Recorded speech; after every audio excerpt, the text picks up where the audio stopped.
Colleen and I both had the opportunity to hear it while we were at annual sessions, and it was very good. So Peter says he will take questions in midstream if you have them. We will let him speak out of the silence. Well, thank you, friends. There wasn't any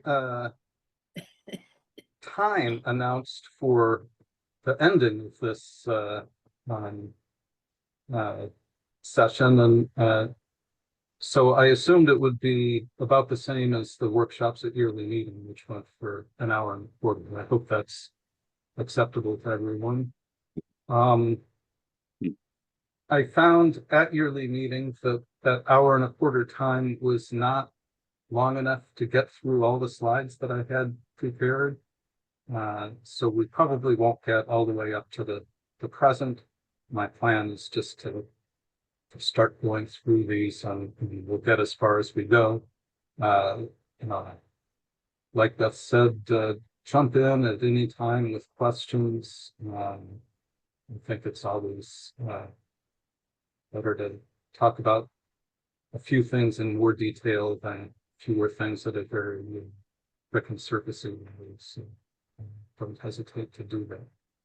Well, So I have something right now. I would be happy to stay till 12 for you to get more done. Yes. Yes.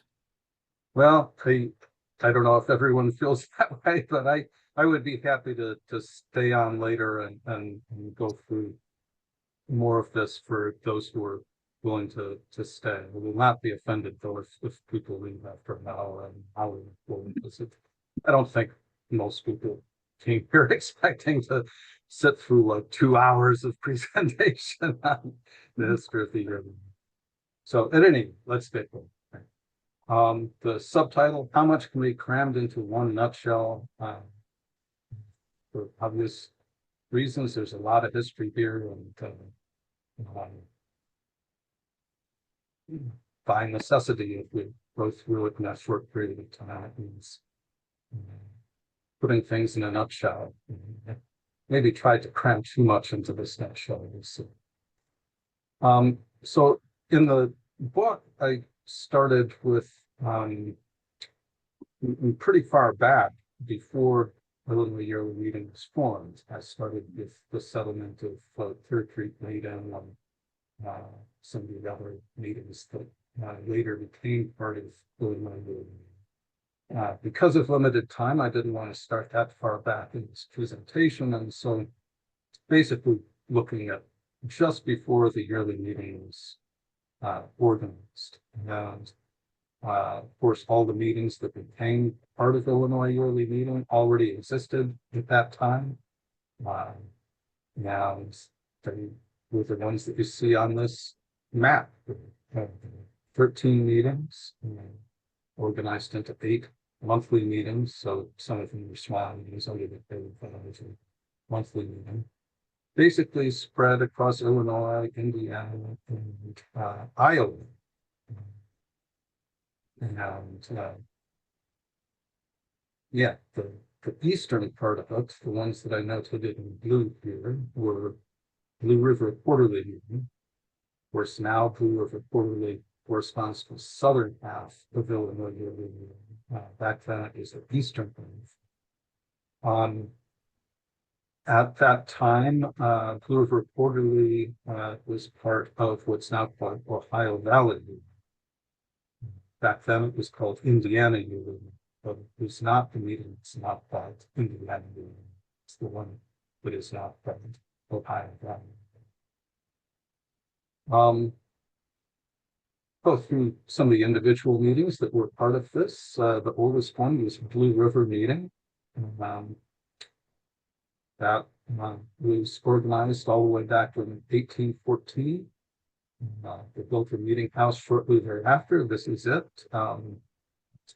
Some of you were at the 200th anniversary of Blue River Quarterly Meeting, when we went back to this solution meeting house and had a celebration. The original meeting house was twice the size of what it is now. If you look at this in Whoops. I don't know what happened. uh, into a whole bunch of slides and one. If you look at this um, and imagine a mirror image of it extending out this way. You all can see my cursor, right?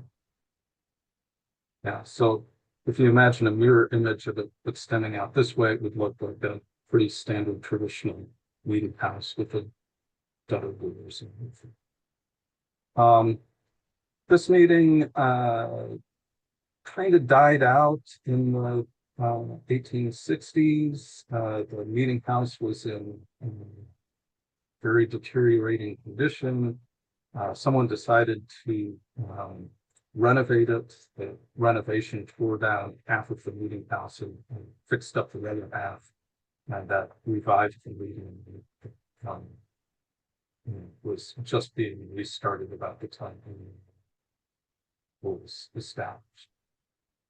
On the opposite side of town, Salem, Indiana, was Highland Creek Meeting. This was definitely the larger and more popular of the Salem area meetings. Blue River and Highland Creek together formed Blue River Monthly Meeting. And because Highland Creek was much more the robust of those two meetings and one that lasted longer, often in the records when you see reference to Blue River Monthly Meeting, they're really talking about Highland Creek. So originally called Blue River Monthly Meeting because it met at the very beginning with the Blue River Meeting.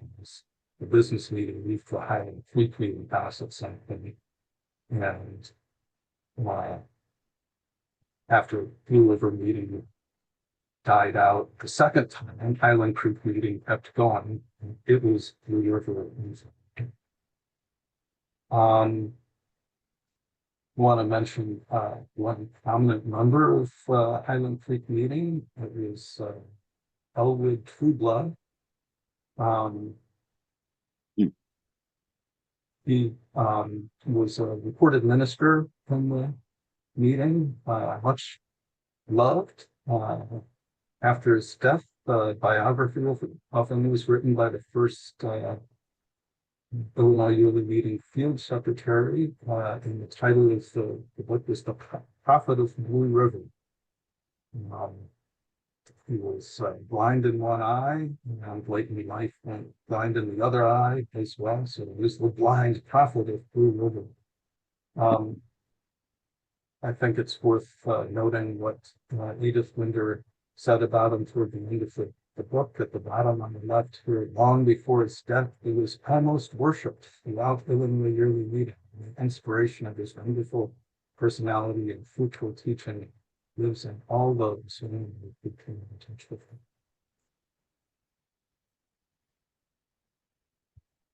Somehow I keep skipping slides. I'm not sure which one is that system here. Just south of Terre Haute was Prairieton, Indiana. There was a meeting there, Honey Creek meeting.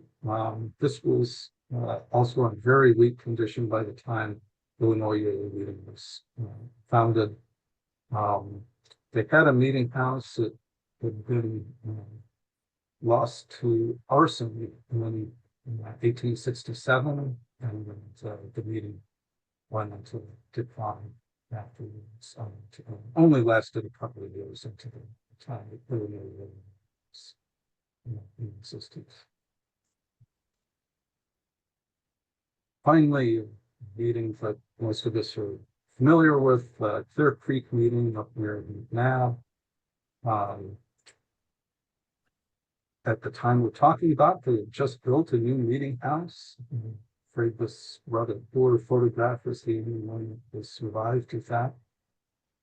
This was the largest meeting in Blue River, quarterly meeting. And it's the only meeting in all of Illinois Yearly Meeting of this existed throughout its existence. But the original meetings that were there when the yearly was formed, Crook Creek was the still exists. There were a couple of smaller meetings under the care of Crook Creek. One was what they call a circular meeting that alternated locations between Seneca and Ottawa. Also a Fulton County meeting, which did have their own meeting house. It shows in this map up here in the right corner. This was a meeting that had very turbulent history, that had a monthly meeting for a short period of time in the 1840s and 50s, but there was lots of conflict in the meeting. Monthly meetings after a short period of time. The meeting for worship continued as under the care of Crook Creek.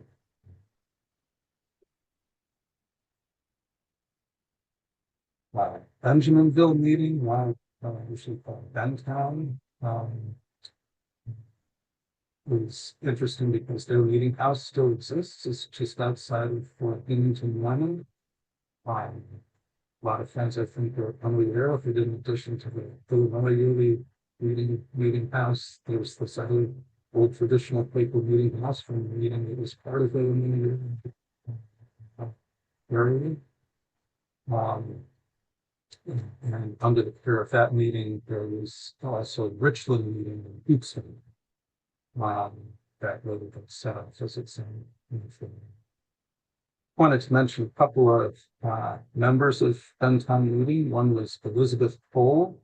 She was one of the most active figures in Illinois yearly meeting through its early existence.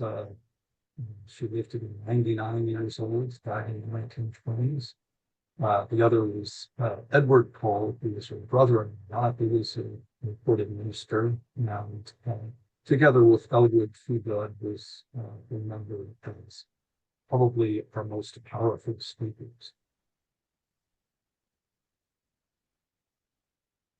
If anyone has any questions, let me say again, just jump right in.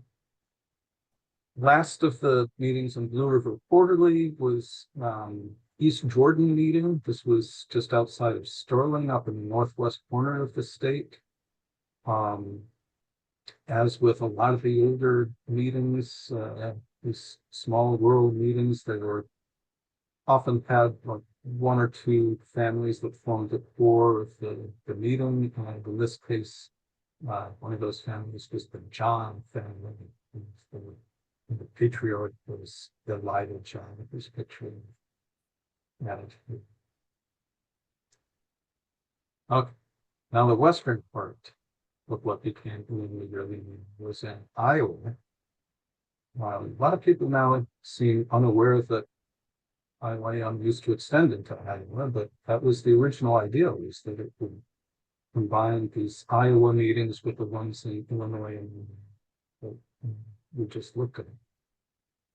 One of the strange things about these Iowa meetings that together form Prairie Grove Board of Meeting is that they were part of the Baltimore meeting.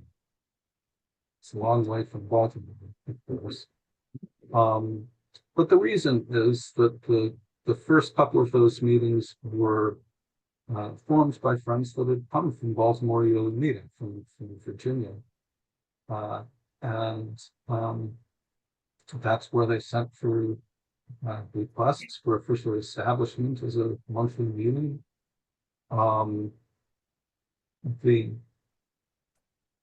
quarterly meeting that they sent those requests to, Fairfax quarterly meeting in Baltimore, was hesitant at first since it was such a long distance, but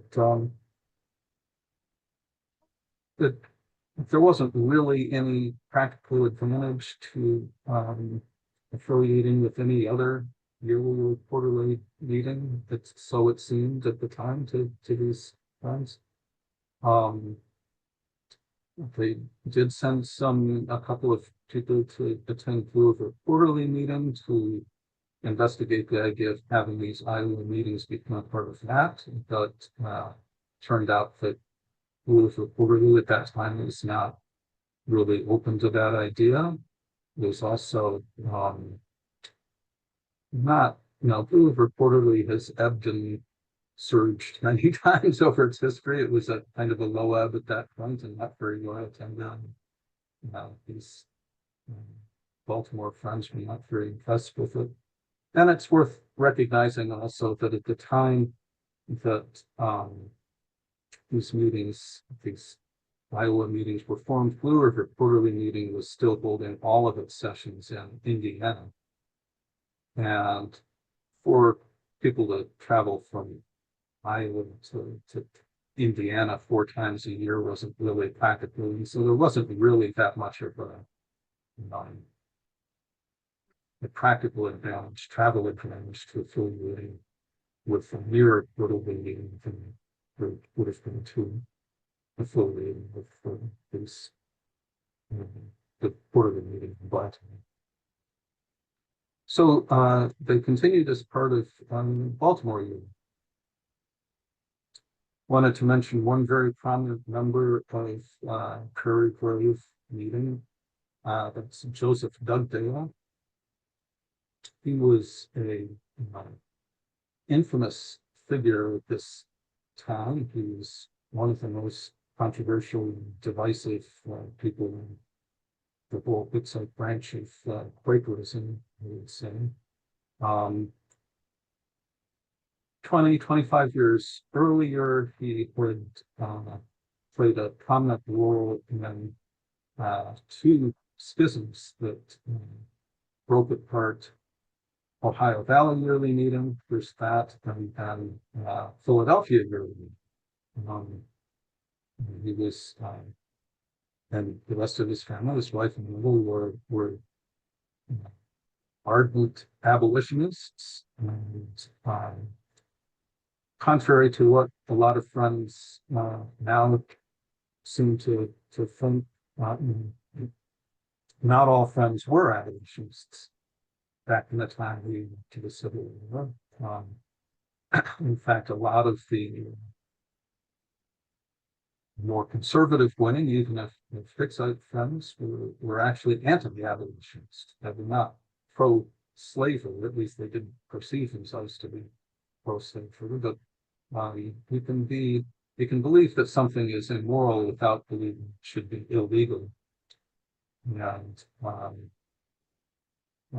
some friends like George Fox White, who's from New York, was very, very anti-abolitionist, and did a big tour of friends meetings around the country, denouncing the abolitionist movement in no uncertain terms.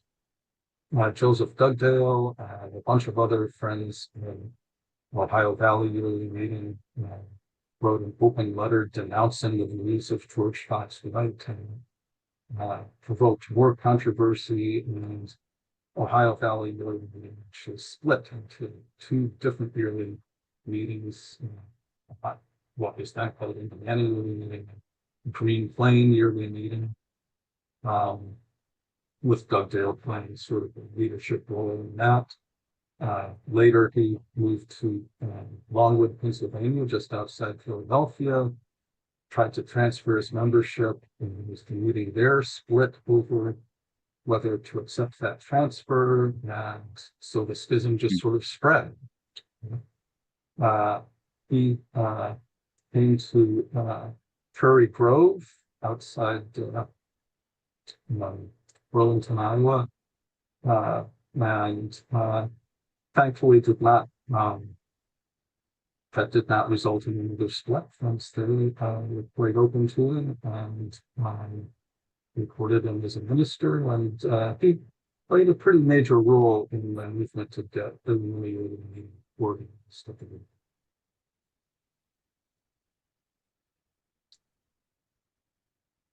A little bit further north was Watsononah Meeting. That was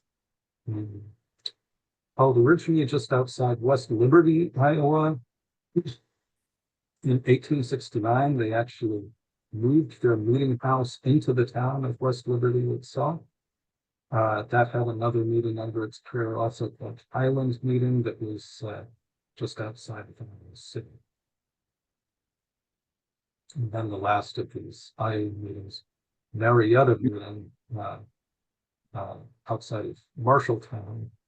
And supposedly this was the first Hicksite meeting to hold all its business sessions jointly with both men and together. As someone pointed out when I gave this workshop at yearly meeting, the meeting house did have the two doors, men's and women's entrances. So probably they were still sitting separately, even they didn't have dividers closing the side of the meeting house during business. Okay, so those are the meetings that were there and that became Illinois Yearly Meeting.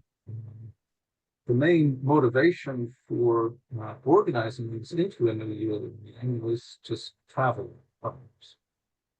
So friends in Cherry Grove quarterly meeting, of course, as part of Baltimore yearly meeting, they had a long way to go to for the yearly meeting every year, and in general they didn't. There were trains by this point, but still it was a major journey. For Blue quarterly meeting, they have to go either to Richmond, Indiana, or Hinesville, Ohio, by Valley meeting. About 28 years between those two locations. For some of those, that wasn't too far to go, really, but if you get into these Western Illinois meetings, that's a pretty long trip from 1860s, 1870s. So the first mention that I've found in the historical record of the idea of forming Illinois Yearly Meeting is in an article that reported a session of Blue River Quarterly Meeting in 1867.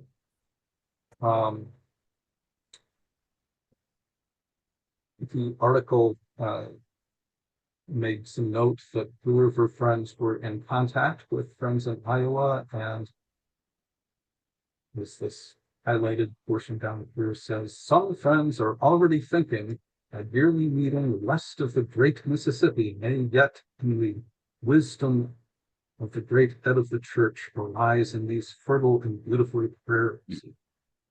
And what struck me when I first read this was that the idea at that point was that the yearly meeting would be west of the Mississippi, not at Clear Creek now.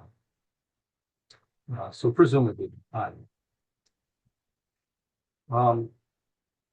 little more detail shows up in an article a couple of years later by Sidney Averill, who's with the Creek meeting. He wrote, a circle of 150 miles from center to side would comprise the limits of this new year. West Liberty in Iowa, where and in the vicinity of which it is thought the largest number of friends reside, is the local center, and radiating lines of railway make it convenient for all who needs to attend. If you look at the circle here, you can see that it includes all the Iowa meetings. It includes the ones in the western part of Blue River Quarterly Meeting, basically all the Illinois meetings except for one up in Hoopston. He didn't mention that one, but it might have been included anyway because it was at that point under the care of Bentown, which was in the circle.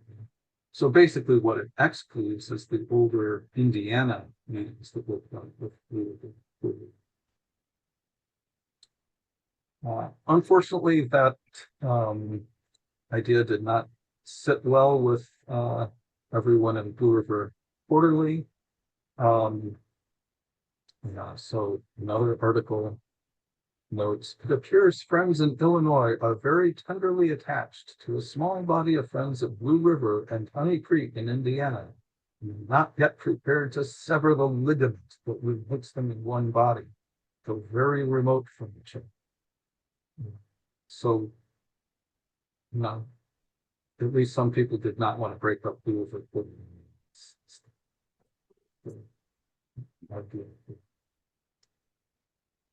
Well, they thought, let's just incorporate all of Blue River Quarterly into the new yearly meeting.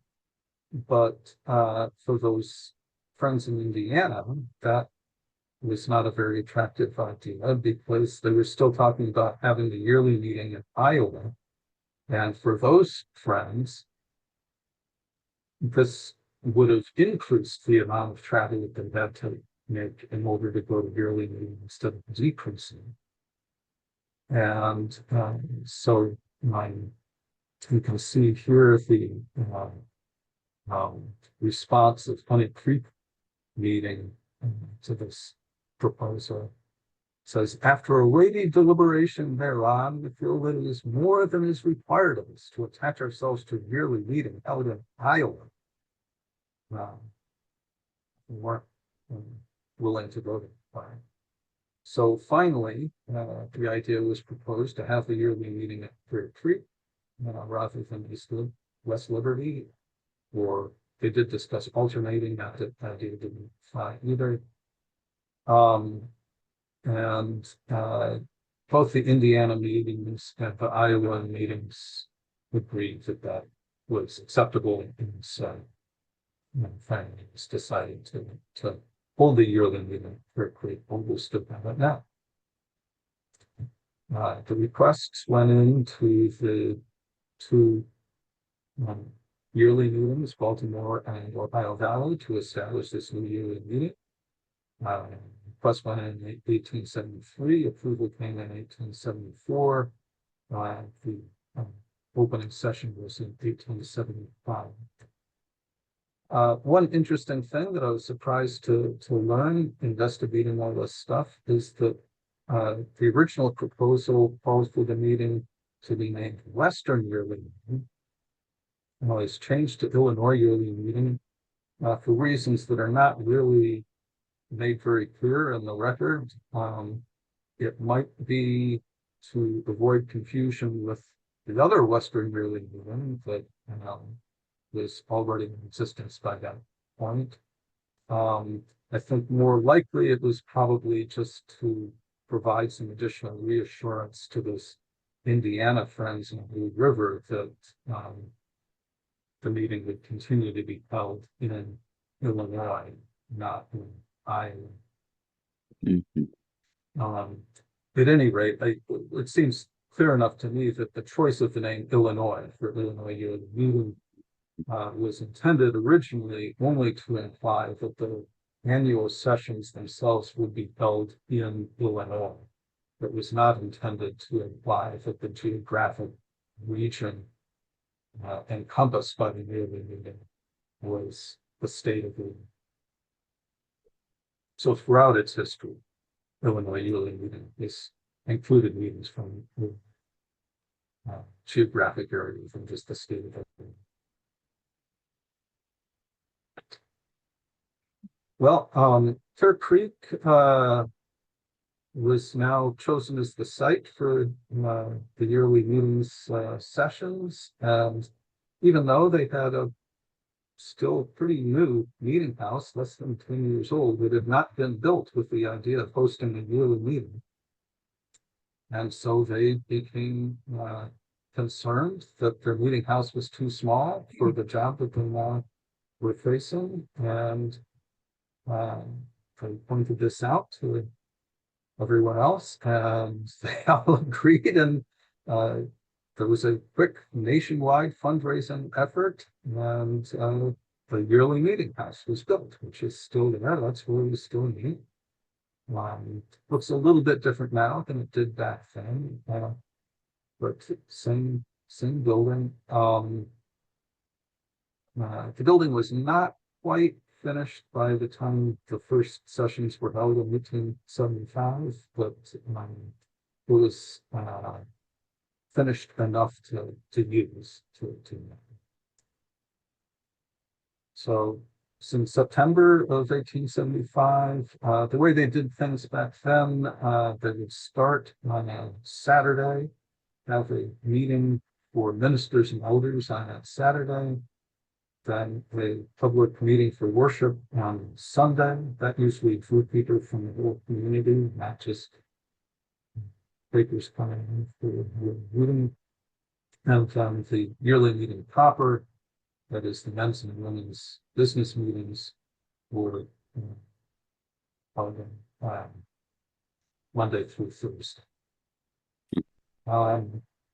They met back then in a traditional fashion, with the women on one side of the meeting house and men on the other side, for meetings for worship.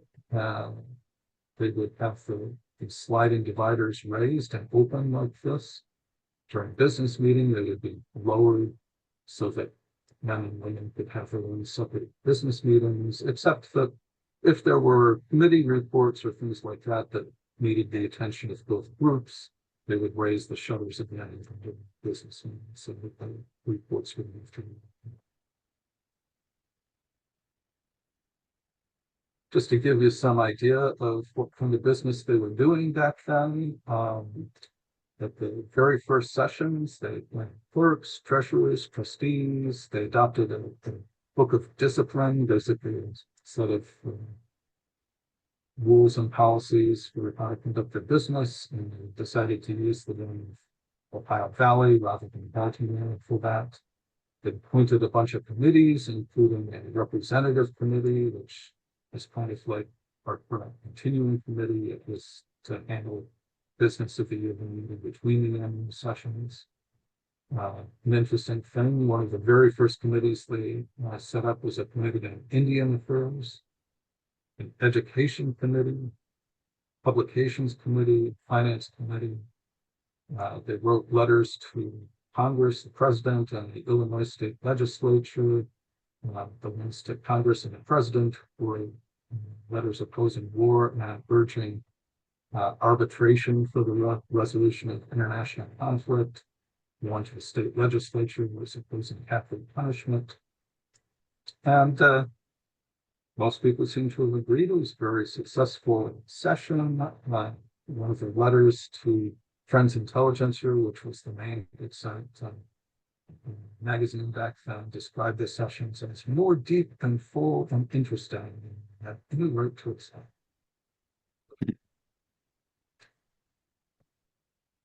Just to continue with the idea of giving a sense of what kind of business they were conducting back then. This is not the very first session, but over the next few years, they appointed a bunch more committees, and that gives you, I think, a sense of what their concerns were. There was an isolated Friends and Literature Committee that was tasked with contacting isolated friends and providing them with Quaker literature. A visiting committee that was supposed to visit friends for their encouragement and spiritual advancement, and also to help establish new meetings for the West. Those two committees were later combined into one. There was a Societal Deficiencies Committee. Societal here means the Society of Friends, not the larger society.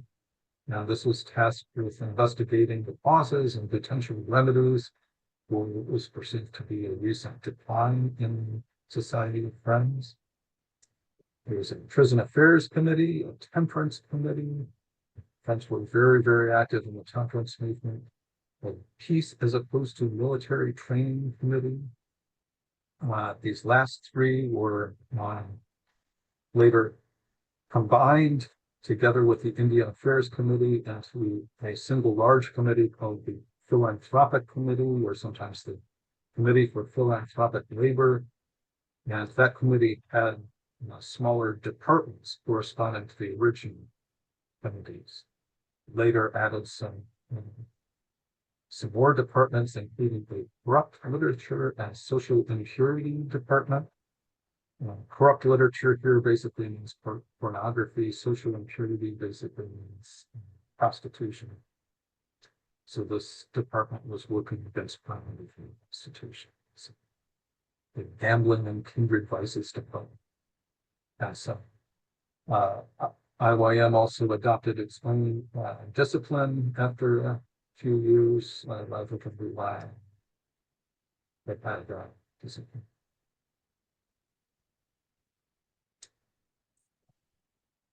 Well, the yearly meeting continued to expand in its early years. A couple of small meetings worth mentioning. One in Peoria.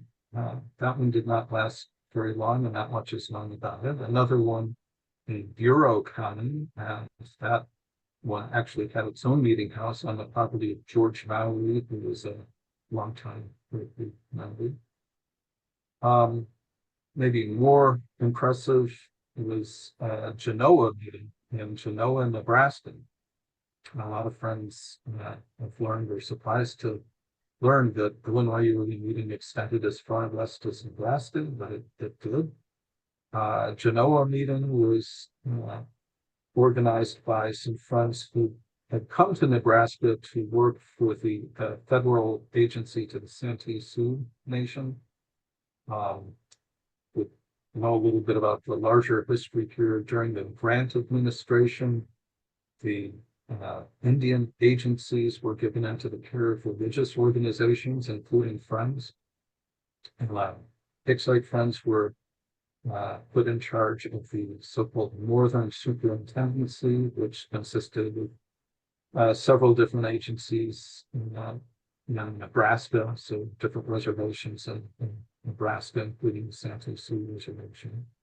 And some friends who came west to work there after they finished their work, decided they wanted to stay in Nebraska, settled near Genoa, which is actually not all that close to the Santee Sioux Reservation, and set up a meeting. Probably the most prominent member of that meeting was Isaiah Lightman. He had actually been the federal agent to the Santee Sioux Nation, and he and his wife Fanny were strong advocates for Native interests for the rest of their lives. That was a major portion of what you see in the minutes having to do with Bruce Friends. Unfortunately, from a modern standpoint, what they perceived as being in the interests of Native peoples is not what we probably now recognize as being in their interests. And in retrospect, I can see the kinds of policies that the Lightners were pushing for really probably did more harm than good. So we're definitely pushing for assimilationist policies that were actively discouraging preservation of Native culture. So trying to get them to adopt Western style housing, agricultural techniques, trying to get them to give up their own languages and adopt English, trying to get them to divide their reservations into individually owned plots, the way Western style community would be set up inside.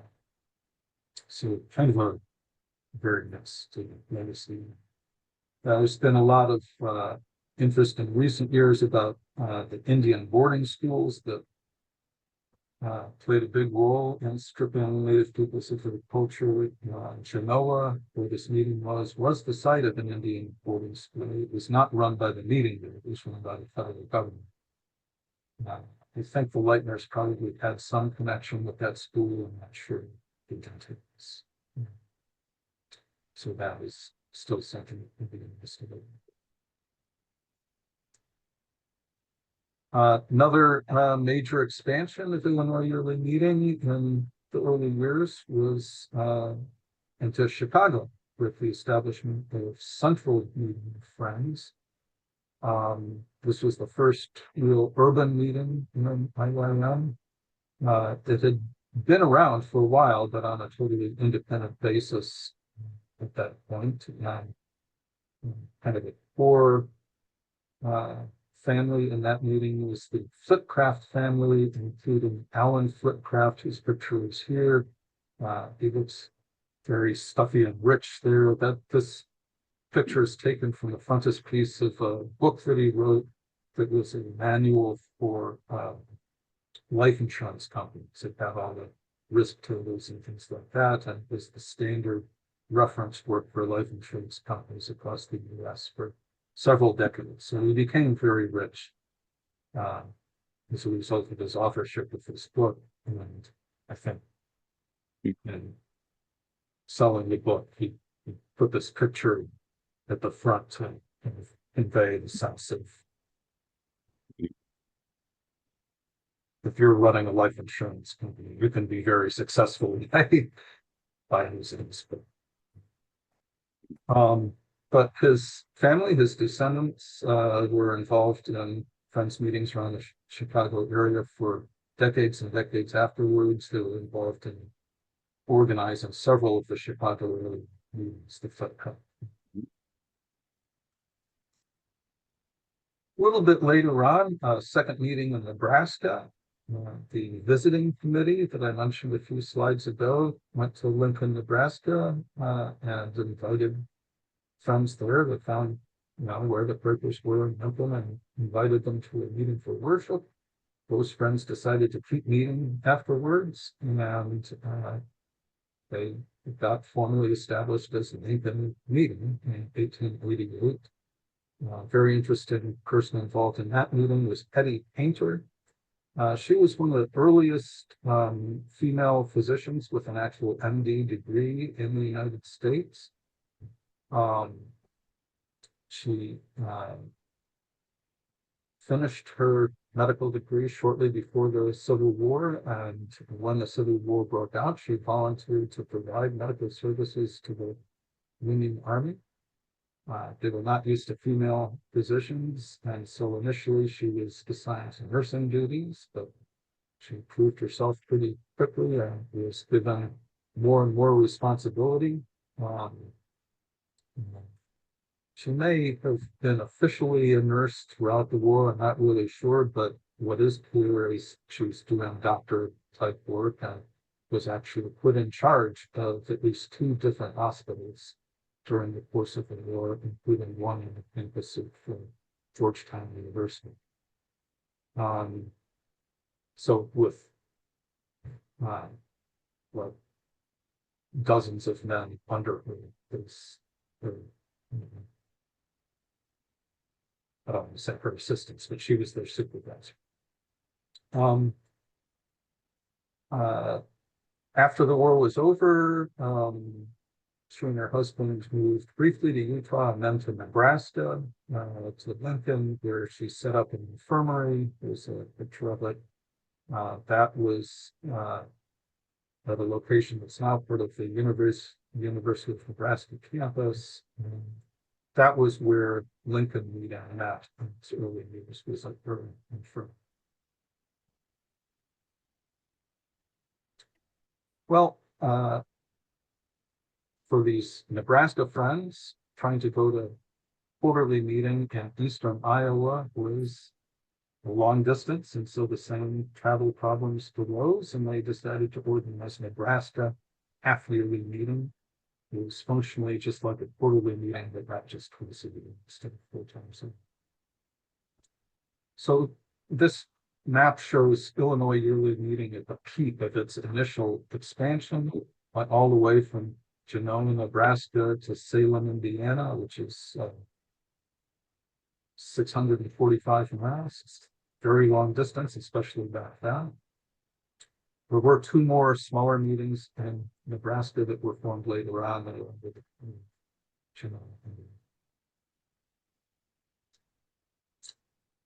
Wanted to mention a little bit about Jonathan Plummer. This is a name that's familiar to people who've gone to yearly meeting.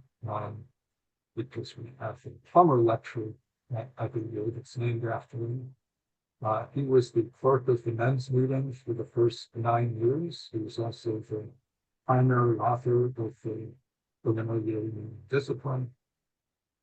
What's really most important to that info. His biggest impact was in organizing Friends General Conference. So he first organized an organization called the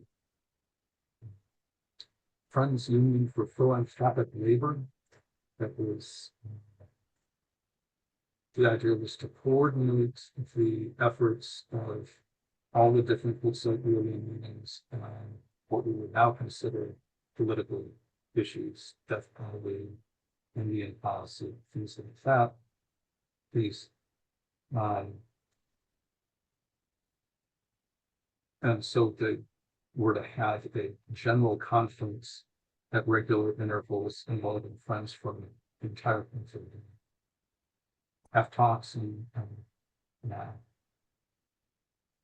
be aware of what each other were doing and try to coordinate their lives. He had already at that point been involved in the First Day School Association, which had a similar conference bringing friends from all the different ULYM meetings together. And he realized it would make sense to hold those two conferences at the same location at the same time jointly so that people didn't do two big trips. Later on, there was the Parliament of World Religions in Chicago, and he administered the Excite Breaker participation in that. Was one of the things involved in that Parliament of World Religions was all the different religions had their own denomination congresses at that event, including Excite Friends. And so Palmer organized the Excite Denominational Congress there, and they decided to continue to meet regularly. Excite Friends from all over the country to hold a religious conference on a regular basis, basically to discuss ways to revitalize the society, things and so on. And so that happened as a result of his organizing, and they realized also it would be helpful to have that together with the Union for Philanthropic Labor and the First Day School Association that were already meeting together. So those three organizations started together. And then as time went on, more nationwide friends organizations have joined the group. There was an education conference, there's a young friends conference, all meeting together, and they started having their meetings and talks and things interspersed rather than separated one after the other during the event. And so it came to be like Friends General Conference now, with the workshops on different topics all through one large meeting. And in 1900, they formally merged and became Friends General Conference, which is now including umbrella organizations for friends. So that's Jonathan Plummer. We've had the Plummer Lecture named for him for a number of years. The men's and women's business meetings were combined in 1887. This was not something that everyone was totally on board with, including not all the women. In 1886, the year before, the women's meeting minutes included this comment: "There's hope among us that ere long there will be no partition wall between the sexes." But the actual formal proposal to combine the two meetings came the year afterwards, and it came from the men, not from the women. The women's reaction was mixed, but the proposal was approved. It's clear if you read the minutes that the people who were opposed to combining the two meetings, the women kind of gave in rather than really feeling it was the right thing to do. And so the closing minute to the women's business meeting, it's a little bit poignant. It says, "With a feeling almost of sadness that this is the last session that we shall hold separate from our brothers, yet hope and good may result from the proposed change. We now adjourn to meet tomorrow at 10 o'clock in the session." Well, you would kind of hope that the point of combining the two meetings was to recognize equality between the sexes. If that was the intention, it's certainly not the result. So for more than 40 years afterwards, the Illinois Yearly Meeting regularly had a man appointed as clerk and a woman as assistant clerk. It wasn't until the 1920s that there was a female clerk at the Yearly Meeting.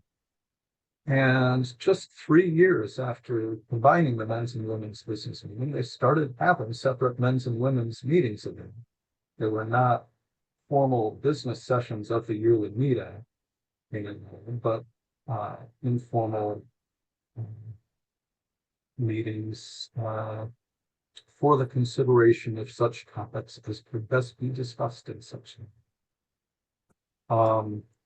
Those meetings, I'm not sure how long they lasted, at least 4 years. I'm not sure exactly what they considered to be topics that would best be discussed in such a manner. With one real decision that is reported that I know of from these informal magazines meetings was that 1894, the women's meeting issued a call to newspapers not to print the names of sexual assault.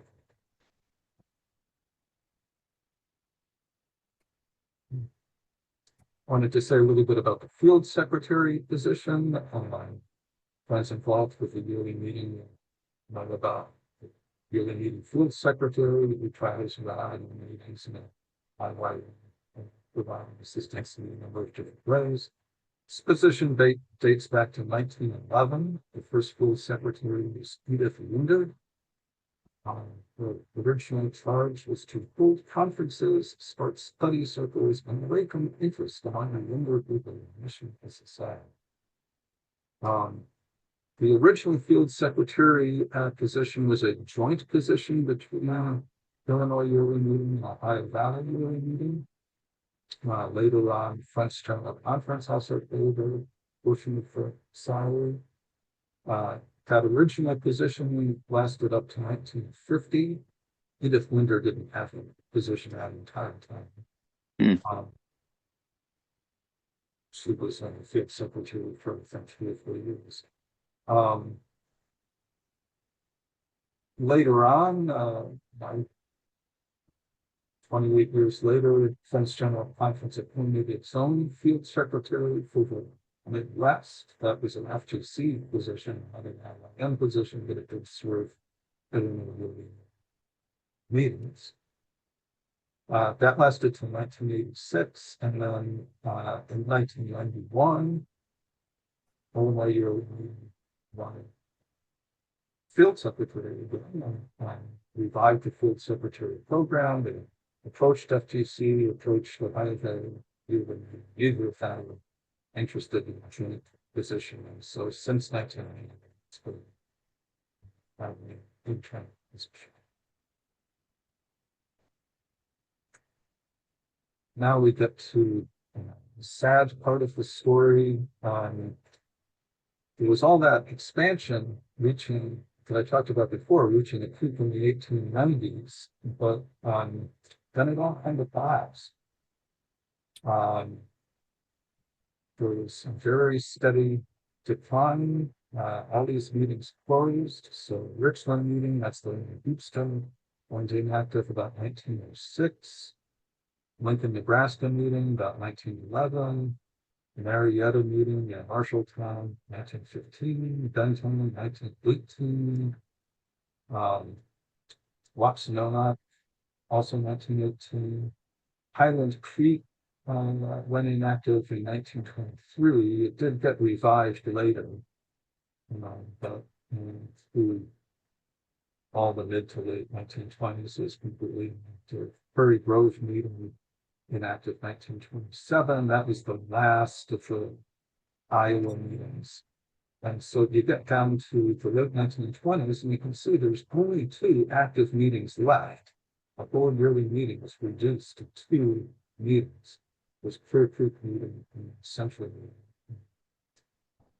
Chicago. If you look at what this graph actually shows us is the average attendance, weekly attendance at meeting for worship. It's a stacked graph.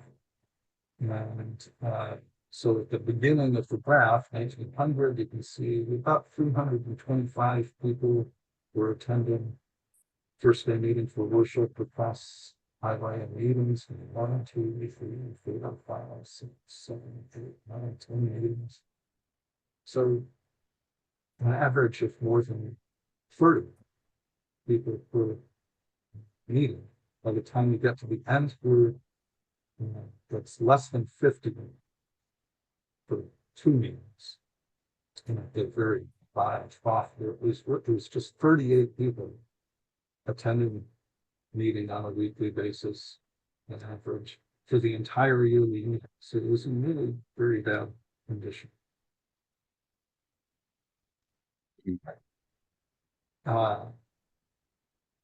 Exactly why that happened, I'm sure there are a lot of complex reasons, and I'm not sure anything totally, any one explanation would suffice to explain everything. I think one factor involved actually has relatively little to do with Illinois Yearly Meeting or with Friends in general. It was just due to changes in US demographics generally, because we're talking about the very end of the 19th century into the early 20th century, which is a time when the United States was undergoing a lot of urbanization. It was shifting from a country where most of the population was rural, living on farms, to one where most of the population was urban, living in cities. Except for central meeting in Chicago, all the meetings in ILYM were rural meetings. So located in small towns, or actually not even in small towns, just out in the country, like we live in most cities now. And people were moving away from those locations for better opportunities in the cities. You can see this happening statistically in ILYM by looking at the residency statistics. So the yearly meeting asks every monthly meeting every year to provide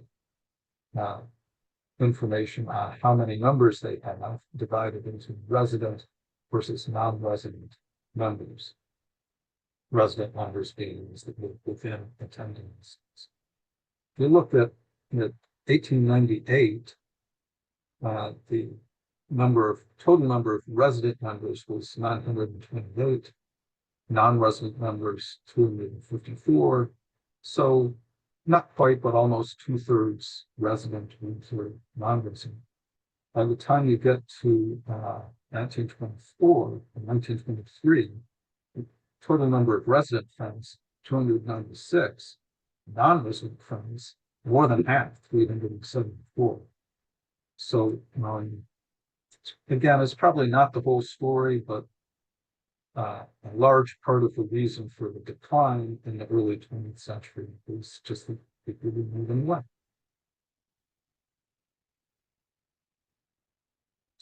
Now, you might think they could have solved that problem by opening new meetings in the cities.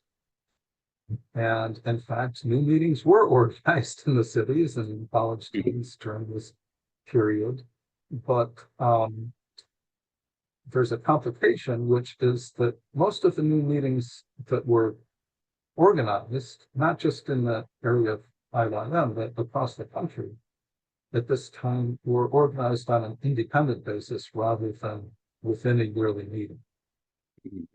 So they brought these new meetings, tended to bring together a mixture of friends from Hicksite and Orthodox backgrounds, so people with no Quaker background who were just interested in Quakers and to find out about it.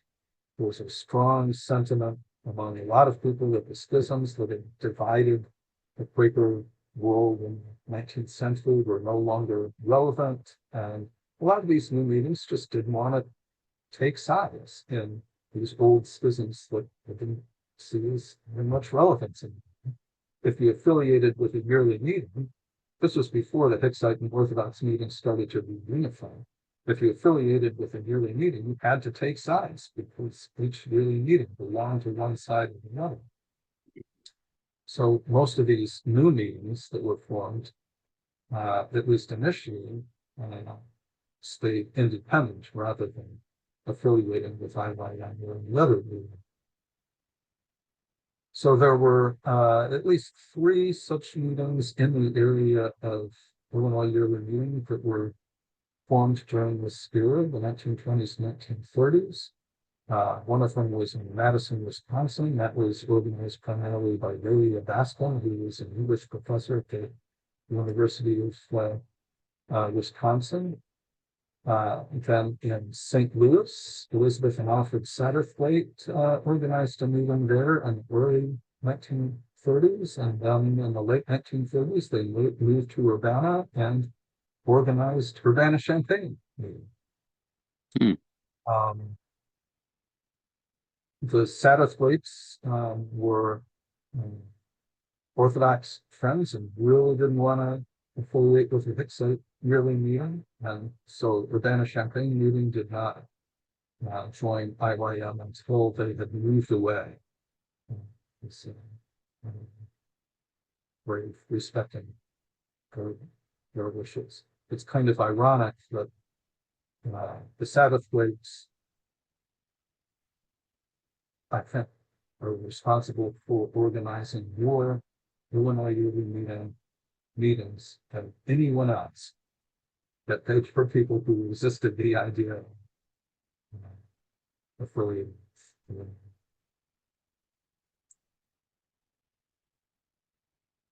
Okay, so moving a little bit forward, by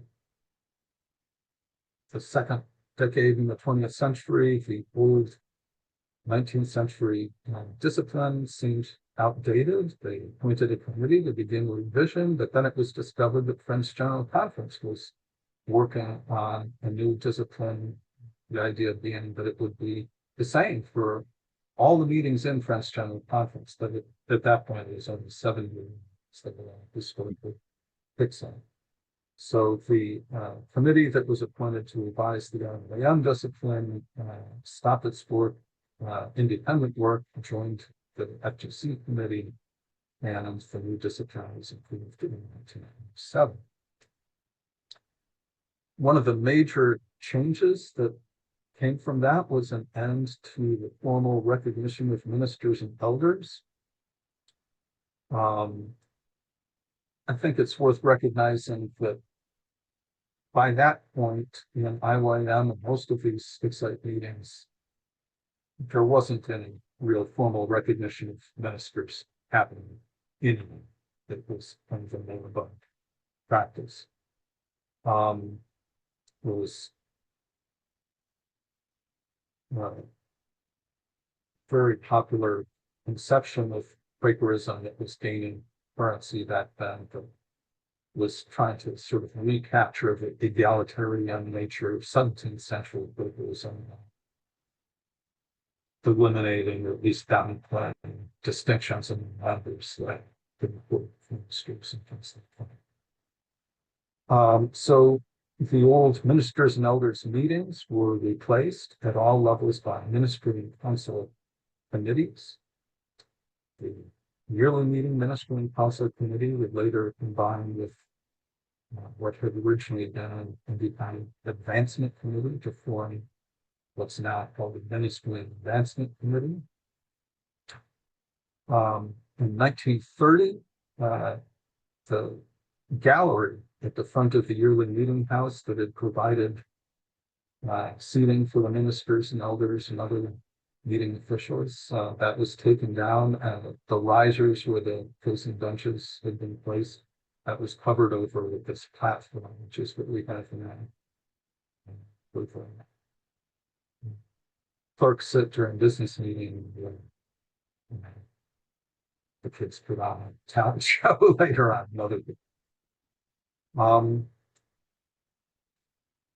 Some more changes in this era, the first half of the 20th century, saw pretty much the end of plain speech. So the use of we and I. So here's a quote from Albert Mills: "Plainness of speech in an era belonged to years more quaint and more ready to let force to better convictions. Writer's father used thee and thy to all, friends and non-friends alike. None of his children, trained in the public schools as they were, followed his example, nor did anybody else's. The bonnet and shawl are museum pieces, which song they recall the sweet and lovable face of Brandon." Albert Mills wrote that in 1950. He was quite elderly by that point. It's worth noting that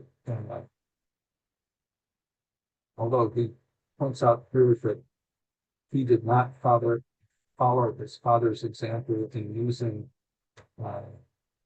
thee and thy to everyone. I do know that Albert Mills himself did use these pronouns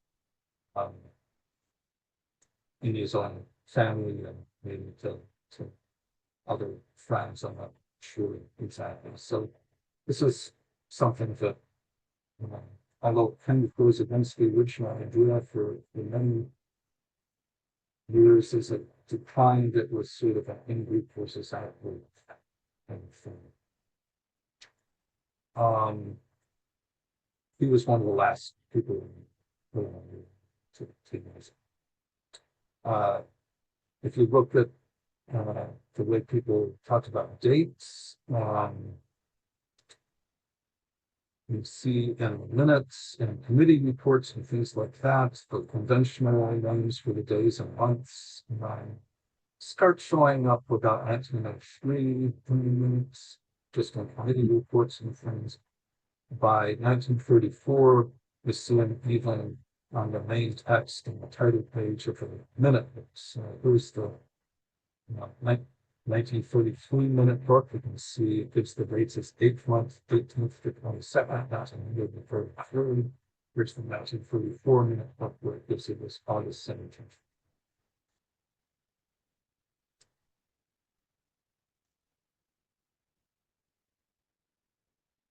Part of this was these kind of cultural changes in Quakerism going on at this time, involved a change in Friends' attitude toward music. And I liked this quote from Edmund Wolfe about the organ. So I think everyone has been to the really meeting houses, and it was this organ up on the front platform. In 1965, she wrote, "Memories have flooded into my mind as I sit here in a business meeting today within sight of the organ, which was pulled into this room last evening for our hymn singing. That organ was given to the Clear Creek Sunday School despite the protest of some meeting members. In those days, we met on the east side of the room, heated by a big coal stove, while the west side was cold, deserted, and uncared for. The singing in our Sunday school became a happy experience with the innovation of the organ, but Uncle Abel Mills did not approve, and the meeting would not tolerate even the sight of a musical instrument. So at the close of Sunday school, after the last hymn, he arose to grasp the handle at one end of the organ, and then drag it through the doorway into the dark room beyond, closing the door with firm purpose. There it stayed until the next week when a musical friend would bring it out again for some reason." It's worth noting she calls him Uncle Abel Mills. It was common practice back then for younger friends to refer to or address aged friends as aunt and uncle. Doesn't necessarily he was actually uncle in living sense. So some more things worth noting as we get into the middle of the 20th century. There were some efforts at reconciliation between Hicksite and Orthodox Friends. The biggest step in ILYM was the formation of 57th Street Meeting. So there was a group of Orthodox friends meeting in the Hyde Park neighborhood that proposed a central meeting that they combined, merged into a single unified meeting. And that became 57th Street meeting, which was one of the first dual affiliated meetings in the country, affiliated simultaneously with the affiliated Western, the Orthodox. That led also to some joint sessions between Blue River Quarterly Meeting and Chicago Quarterly Western.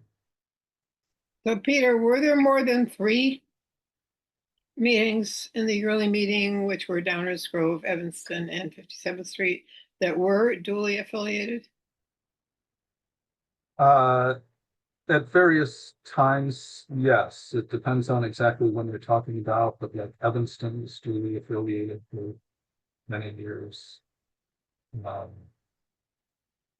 when I started coming with those 3, now it's only Downers Grove. No, 57th Street, isn't it? I think it's Downers and 57. I don't think so. I think one of them is no longer duly affiliated. I know Evanston is no longer duly affiliated. Right. But I don't think both of those are. But I could, Well, I don't know. We can ask Adams. And she not expected to. but were there ever more than that was my question. That were duly.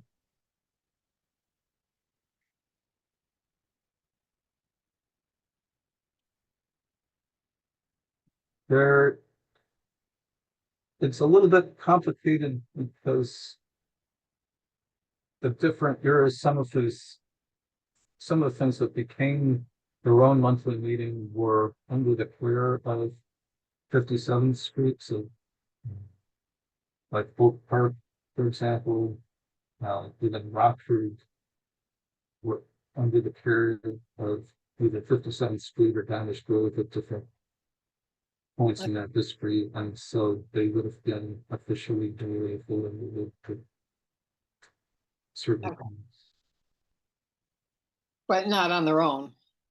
but not on. I hesitate to give you a definite answer because I'm answering off the top of my head and I need to look back to be totally sure. Yeah, that's fine. Yeah. But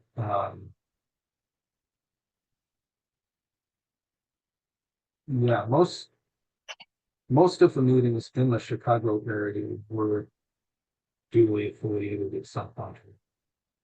Most of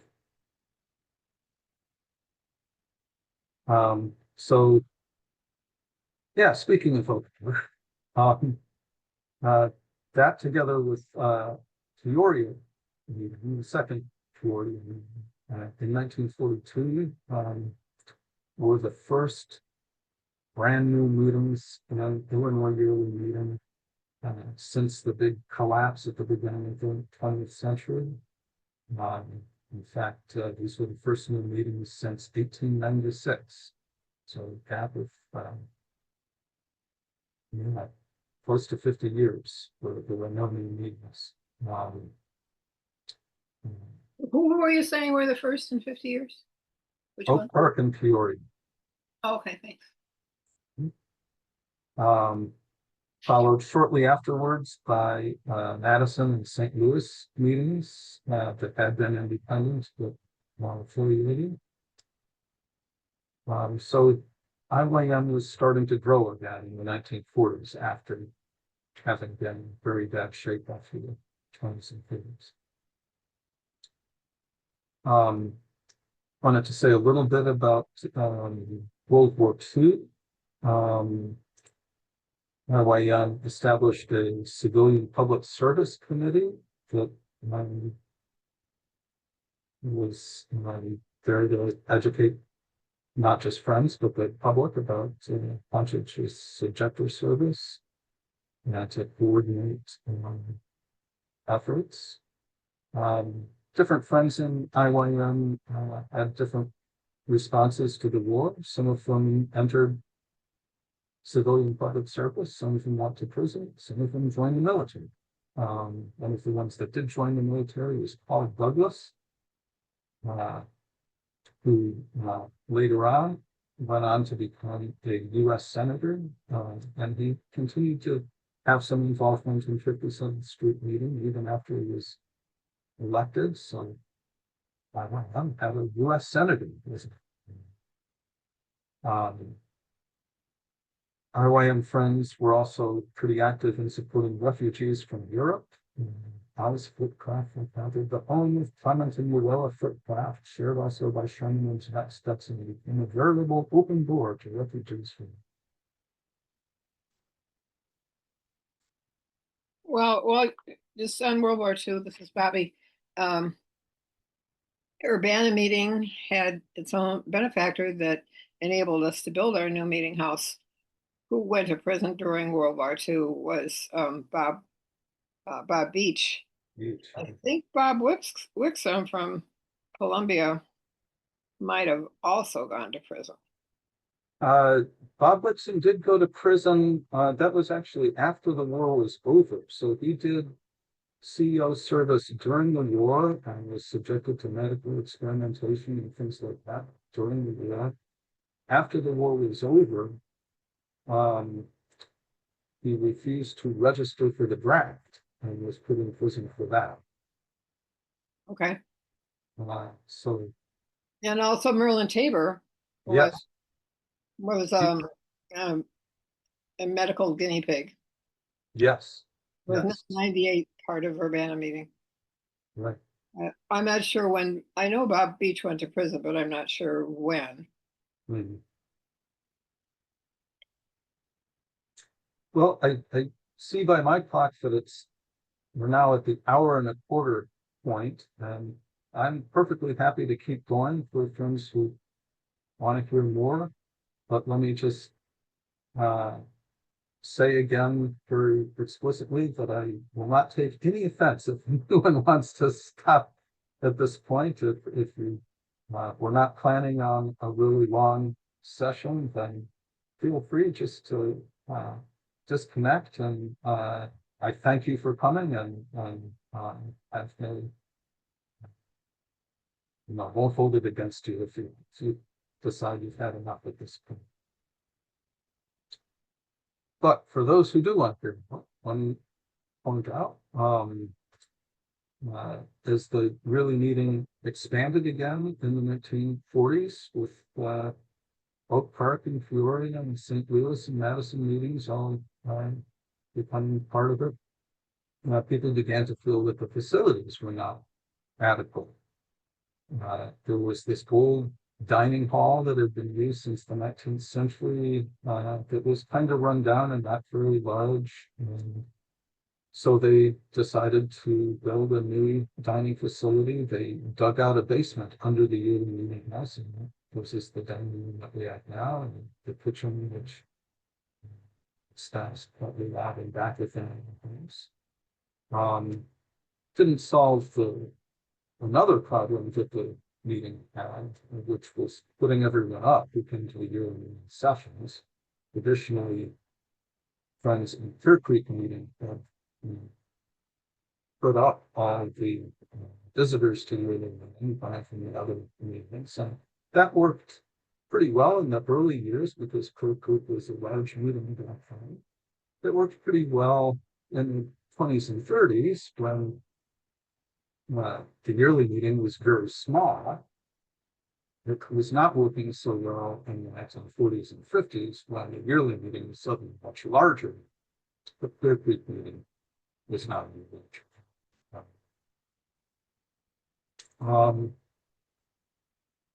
Some more expansion.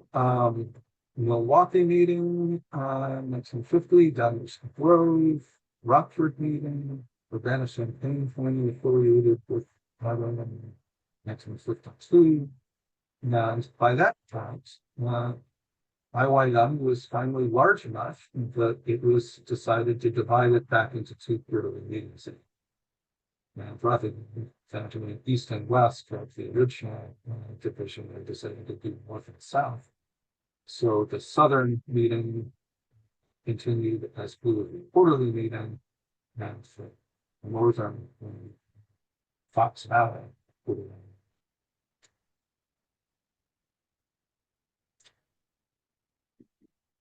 And of a sign of more robust meeting health was that a lot of the meetings began acquiring their own meeting houses. Aside from third group, all these meetings that I've been talking about, central meeting in Chicago, Madison, St. Louis, with part of Peoria, none of them had their own meeting houses, and they just went on to religious space, whatever. But in the 1950s, 57th Street meeting acquired its own meeting house. So did Madison meeting, so did Urbana-Champaign meeting, so did St. Louis meeting. Oak Park meeting unfortunately shrank a little bit and got downgraded to a preparative meeting in 1953, reestablished as a monthly meeting in 71. Bloomington Normal meeting got its start in the 50s. Also, Twin Cities meeting in St. Paul, Minnesota, originally called Church Street meeting, became part of ILYM in the 1950s. Downers Grove was set off as its own monthly meeting. Lake Forest meeting, originally organized as an independent meeting in 1950s, affiliated with 1960s.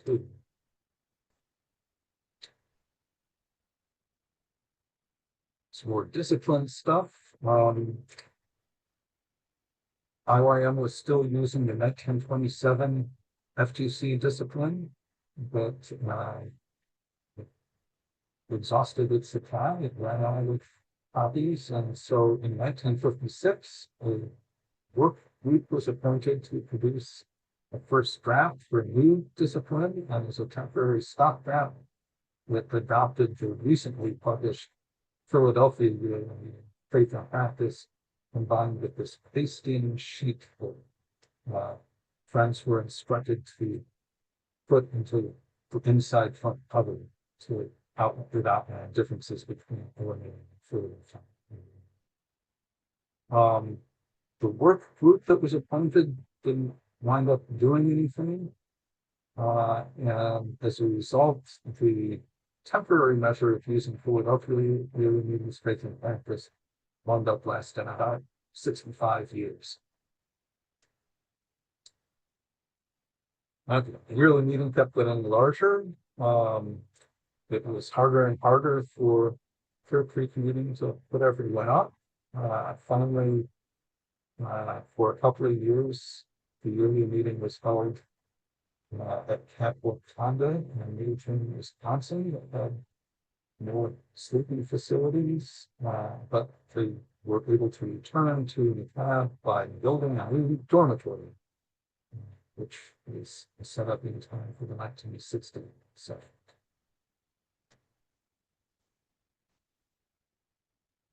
Once we had Church Street meeting in St. Paul, like here, in addition to the ones in Madison and Milwaukee, IYM was now extending very far north. It's a long way from Minneapolis, St. Paul, all the way down to Clear Creek. And so the perennial travel problems were coming up again. And so the Wisconsin and Minnesota meetings were organized into Northern half-yearly meeting. And the mostly Chicago area, Northern Illinois meetings remained as Foxconn. These were all, at least officially, duly affiliated with Western Yearly meeting at that point. With still only 2 monthly meetings, Downers Grove and 57th Street, Rockford and Urbana, 57th Street. But that made another difference between Maine and the Wisconsin. Minnesota meetings. Now we're getting into the 1960s and the Vietnam era. Opposition to the Vietnam War ignited lots of public interest in Quakerism, and new meetings started springing up all over the place. So some of the new meetings organized in this era that became part of ILYM, like Carbondale, which later became what's now in Southern Illinois meeting, Columbia, Missouri, North Side Chicago meeting, Decatur meeting, Friends Hill meeting, Quincy, DeKalb meeting, Duluth Superior meeting, Minnesota Oak Bear meeting, University meeting in St. Louis. I was on the campus of St. Louis University, Lebanon, Illinois meeting, Deloitte, Wisconsin meeting, Central Wisconsin meeting, initially meeting Wausau, Springfield, Illinois meeting, Green Bay meeting, Thorn Creek meeting, which was the southern suburbs of Chicago. So lots of new meetings. There was a new worship group in Galesburg. Peoria meeting was in pretty bad shape by that point, and the few active members of Peoria meeting basically started attending Galesburg. The two groups merged, and so Peoria meeting began Peoria Galesburg. Later it moved again, became Spoon River. Unfortunately, that meeting was laid down just real meeting sessions. Oak Park set off again as a weekly meeting. Evanston meeting, which had been part of Western for a long time, affiliated with Iowa in 1972. Yeah, because they held a gay wedding. They were kicked out. That was late. So here I'm just talking about when Evanston first affiliated with IYM. Oh, okay.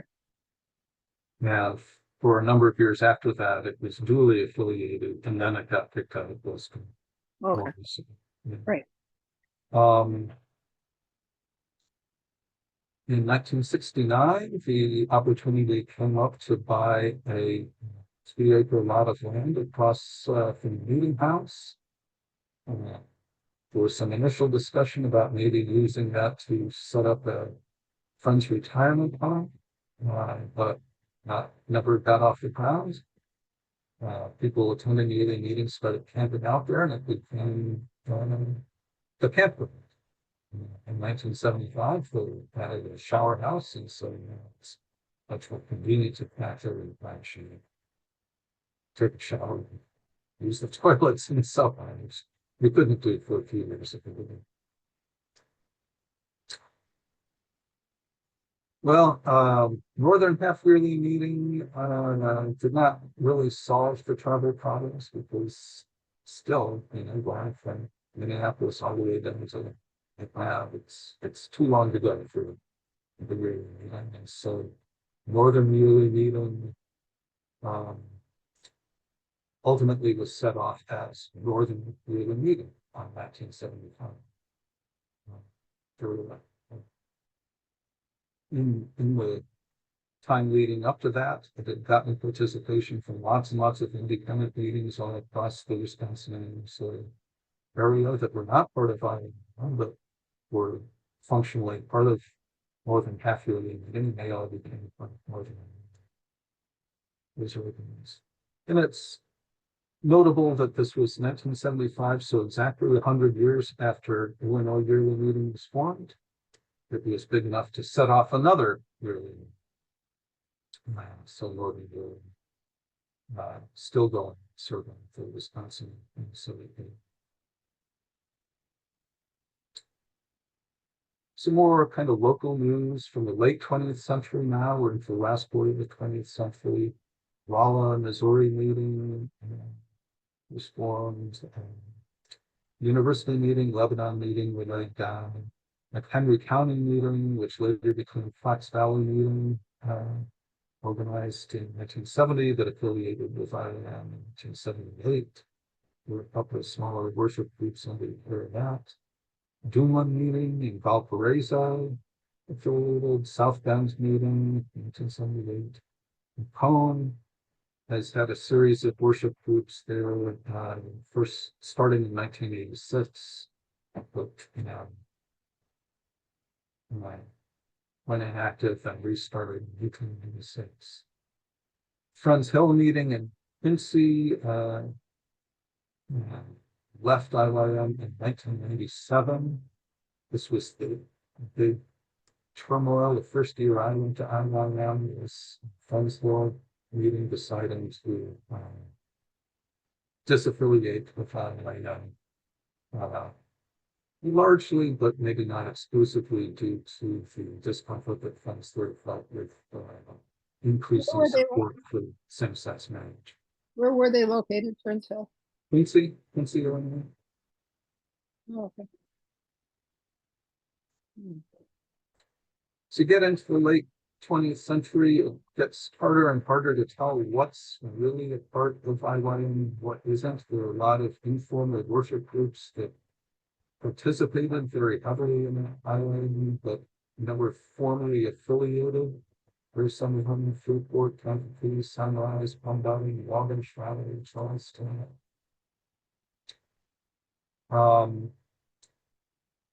More late 20th century local news, Rockford meeting, Rock Valley meeting, down meeting house, Southern Illinois became the metro meeting, Bloomington, so Milwaukee meeting, built a meeting house, Columbia by meeting house, St. Louis moved into a new meeting house.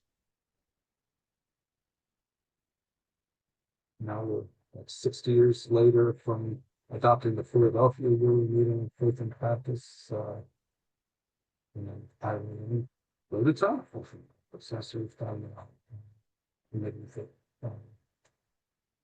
produced this. It was about a 30-year project to write this. But it gave ILYM its own such work in almost 100 years. As we get into the 21st century, Urbana-Champaign built a new meeting house. Downers Grove built a new meeting house. Used the same architect actually as Urbana-Champaign. Milwaukee, which was duly affiliated with Illinois and Northern, finally decided to just stick with Northern Illinois and disaffiliate. Horn Creek was laid down, Dakota was laid down, Pound was laid down. Rolla got a meeting house, but it wasn't enough to say that it was laid down. And so 2018. New meeting now. Elkhart, later moved into Goshen, and so it's called Elkhart River Worship Group. Burlington, Iowa Worship Group. Columbia meeting, so its old meeting house moved into this new meeting house, and it's been very successful.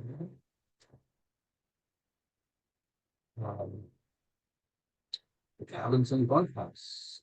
So in 2000, the yearly meeting was able to buy just a 1 acre lot of land to the immediate west of the yearly meeting house, and plans were developed to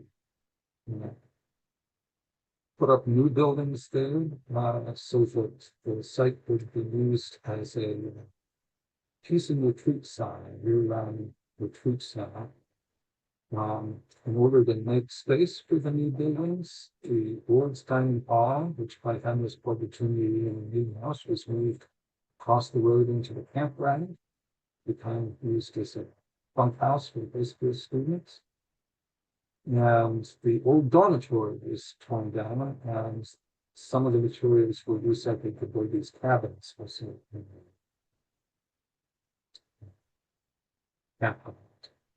That old dormitory, I'd have to say, it was of a very dangerous design from a fire safety point of view, so trying to decision. The bunk house also very likely to be torn down and replaced in the future because that's a big. Well, these plans for the new buildings were suddenly altered because the opportunity arose in 2009 to buy the house a little bit further to the west and homestead, the outbuildings, the barn, and so on, immediately west of the meeting house. And sort of an amazingly fast fundraising effort during the yearly meeting sessions, enough money was raised to enable the willing to buy this house. And so that was named the Clear Creek House, and that is now used by Clear Creek Meeting. That provides much nicer winter meeting space for them. Also dormitories based during the yearly meeting sessions, and can be used for some of the retreat type purposes that the original conceived the plans and buildings. If I had the opportunity to see the old, it was a farmhouse that had been held by a Quaker family locally. Sure if it still was, but I had a chance to see it in its rundown condition. And now, by and large, the local meeting, Clear Creek meeting, took over the refurbishing of that house. And the difference is just fantastic. Yeah, it's beautiful. It's wonderful addition to the campus that enables one little girl who's now an adolescent called it the grandma house. So it enables old ladies like me to be able to come that I can't stay in a cabin because I need the bathroom and I can no longer camp. And I want to be where the action is. So I don't want to go to a hotel, even if I could afford it, which I guess now I probably could. But that enables those of us with issues to stay on the Illinois yearly meeting campus. And it's just a wonderful addition. Yes. We're almost done here. So here's my summary. ILYM, it's been around for 150 years now. During that period, it expanded very rapidly in the late 19th century, then collapsed, shrank practically to the point of collapse, and then expanded again. And you can see that very graphically in this graph, which again is average weekly attendance at first day meeting for worship. And you can see here's the initial expansion that peaked in the 1890s. Then it went into this major decline by the late 1920s down to just 2 meetings. And then it started to expand again. So in effect, really it's not too inaccurate to say there's been 2 Illinois yearly meetings. There's the original organization, which basically was bombed by the 1920s, and then there's a current organization, which in some sense really only dates to the 1940s. 57th Street, through its emergence from Central monthly meeting and Clear Creek meeting, with the only ones that really provide a bridge between the first and the second versions of the one thing worth being aware of and maybe concerned about is if you look at the trend from the last 20 years or so, we've had quite a bit of decline. We're down by half from the peak that we had in early 1990s. Some of that comes from the disaffiliation from the Milwaukee meeting, which was actually the largest meeting of disaffiliated. It's this drop right here, but certainly that's not the only thing. maybe we should be concerned about, declining things. Highlighting things. I didn't want to end on such a down note, so let me just say, at least in my view, the Quaker message has the potential to radically improve society, bring hope and fulfillment to individual lives. If we can communicate that message effectively, I think we can be optimistic for the year and continue that route for another 150. Got one more slide, and this is just an animation showing all the meetings in ILYM, where they were, year by year as they were. So this takes a few minutes to run through, but if anyone wants to ask questions or discuss anything, maybe look at this, that would be great. This is Bobby again. I'd like to say that this yearly meeting was just super. And of course, a lot of extra effort was put in because it was the 150th anniversary. But there were 7 people who talked about growing up in the yearly meeting, from an 88-year-old woman who I think doesn't usually come anymore, I didn't know her, to a 21-year-old. And all of them talked about this, how safe they felt at the yearly meeting, I think both emotionally and physically, and how much freedom they enjoyed. And what came up several times and informally was the Lucky Charms. So the kids that were eating Lucky Charms over the not yet dead bodies of their horrified parents, who would never allow them to eat it at home, just is, one indication of the freedom that kids enjoy at yearly meeting. And as I went to sleep on Saturday night, I thought, this is the place in the world where I'd most rather be. So I think there's hope. I certainly like the